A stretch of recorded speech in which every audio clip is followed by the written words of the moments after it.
Thank you very much, Shireen, for the kind invitation and for your kind words. It's an honor and a privilege to be amongst such esteemed colleagues and friends as well. So thank you very much. I'll be trying just cover this big topic of aging in films in the MENA region, some public perceptions and awareness, as Professor Shireen kindly introduced me.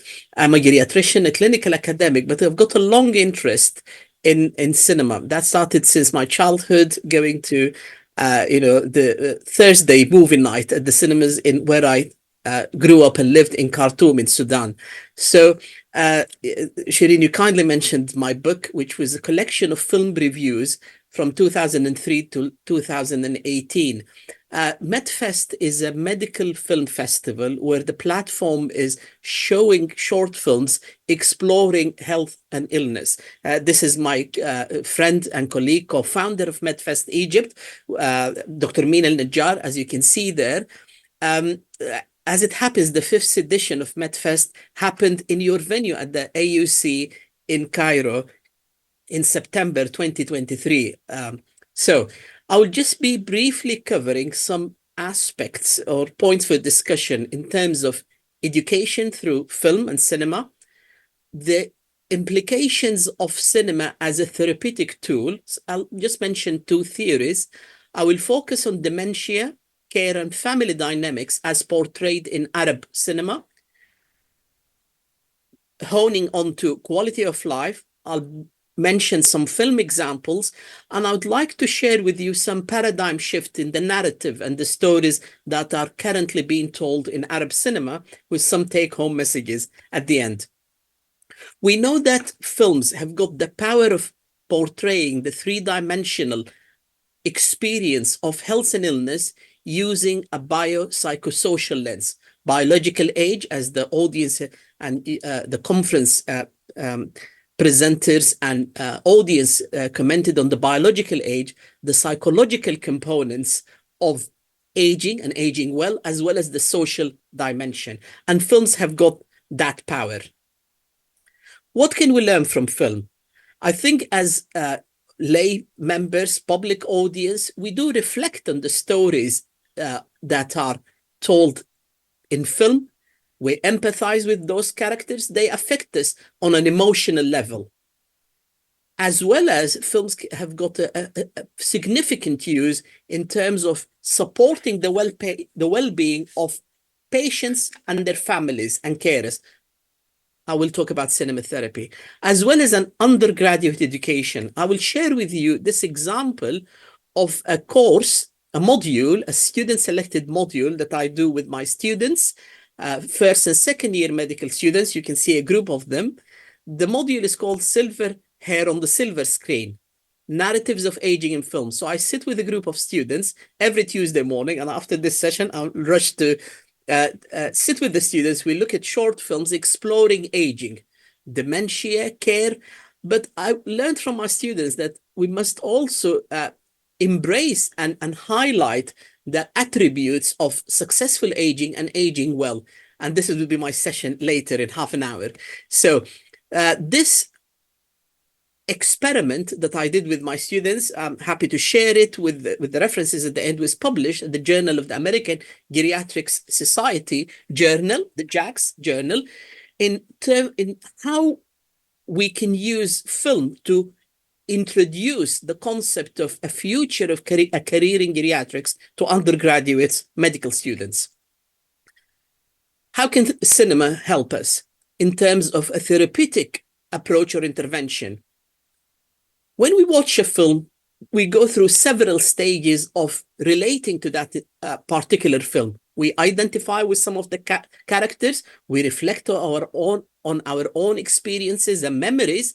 We gain insight into how the characters in the film acted or reacted to a particular situation, and how we as audience related or managed similar situations. So there is a universalization or an connecting and bonding with that and with our own memories through a narrative or a story.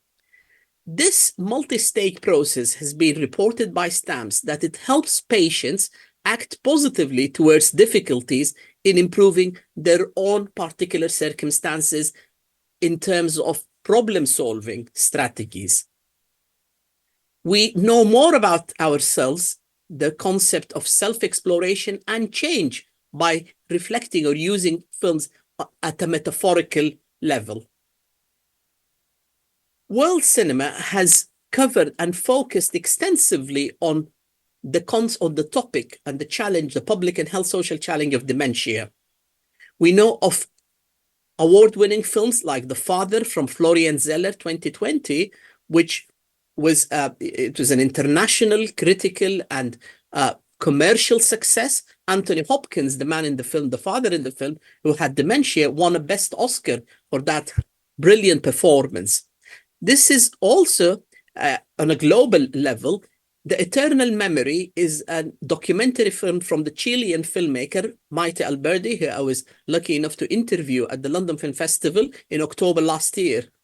This poignant story of a couple, the husband is affected by dementia from Chile, was the Chilean submission to the Oscar for the best documentary film, and it had reached there to the shortlist at the Oscars. So what about older people in films in the MENA region? A lot of the Arab countries, we grew up exposed and loving Egyptian cinema. The narrative, the standard narrative in those films, this is a poster from one of those films from the 70s, is that older people are vulnerable, they're dependent, they're not the central characters in the story. They are exploited, they can be abused by their families, and I mean specifically children, and they end up in care homes with all the stigma that is attached to care homes. This narrative is changing. This is a film called Cairo Time from Egypt, from director Amir Ramses in 2015. The central character in the story, you could see, some of you might know this iconic Egyptian actor, Noor al-Sharif, who passed away a few years ago. But the story was about him going through the challenges of dementia, his agonizing disorientation in the people around him, the time, the space, the blurred lines between reality and imagination, his past memories, and what he's struggling to navigate living with his daughter and his son's family. But at the same time, he was trying to travel back into memory lane and reconnect with a woman that he met and fell in love with when he was younger. So it was a very important portrayal of an older man with dementia as in control despite the diagnosis of dementia, but he has autonomy. He's searching for his old memories. He's trying to identify meaning and hope while he has got dementia and he's in his later years. I'll mention here a documentary film called The Swing from Lebanon. This is a documentary film. The director of the film, Cyril Aris, this is the story of her grandfather who is diagnosed with dementia, and while his daughter has died, and the family and his wife, his children, his grandchildren are all trying to protect him from telling him the sad fact that his daughter died. The film just follows through what happens, what are the ethical and moral dilemmas that these family members, this particular family, what they're going through, and how they're trying to protect him, but at the same time, they're struggling to lie to him at the same time. A different type of narrative that we see. Short films have also been very at the forefront of presenting the challenges of living with dementia. This is a short film called 5 Pounds from Egypt, 2013, where the central character, the mother, has dementia, Safia Al-Amri. She has a distorted appreciation of reality. She's fearful of strangers around her. At the same time, her son, which we see in the poster there, Ahmed Al-Fishawi, he's protective. He goes along with the fact that she thinks that he is a neighbor, he's not her son. So he tries to withhold some of the painful truth that to reiterate the fact that she's got dementia.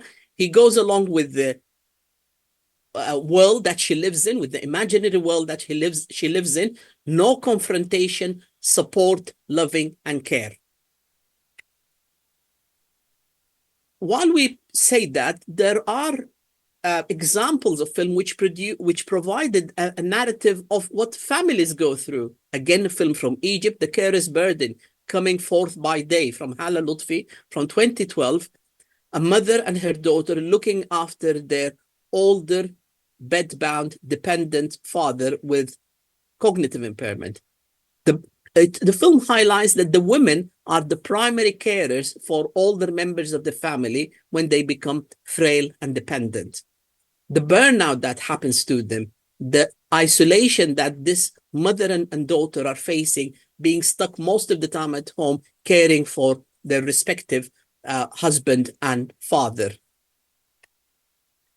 Quality of life. Again, I mentioned here a film that, while these films have focused, most of the narrative has focused on the challenges of aging and living with dementia, but one notable example is this Egyptian film from 1977 called The Waterman Has Died. This film highlights beautifully the phenomenon of quality of aging well in the older man in the film, very choky here, who lived life to the full. He enjoyed life, friendship, love, intimacy.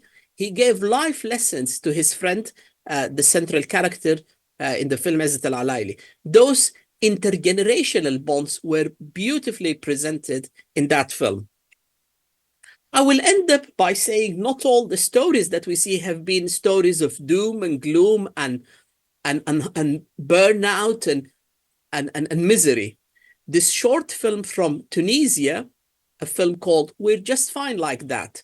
This film, the grandfather pretends to have dementia. He gets along with the fact that everybody in the family, his children, his grown-up children, his grandchildren, they're all running around him to do what pleases him. And he does not have dementia, and we see that trick that he is exerting on them towards the end of the film. It's, again, while there might be an element of lies and lying to them, but at the same time, he wants to bring them together through caring for him while they think he's got dementia. So it's not. So it shows about the cleverness and the ingenuity of older people as well, that they can use a fabricated or an illness. I refer to it here as pseudo dementia. I will not dwell too much on this. I will just leave you with some thoughts that film and cinema provide a real opportunity for all of us, health and social care providers and professionals, students, for reflecting on the lives of older people with dementia and their families. Thank you very much.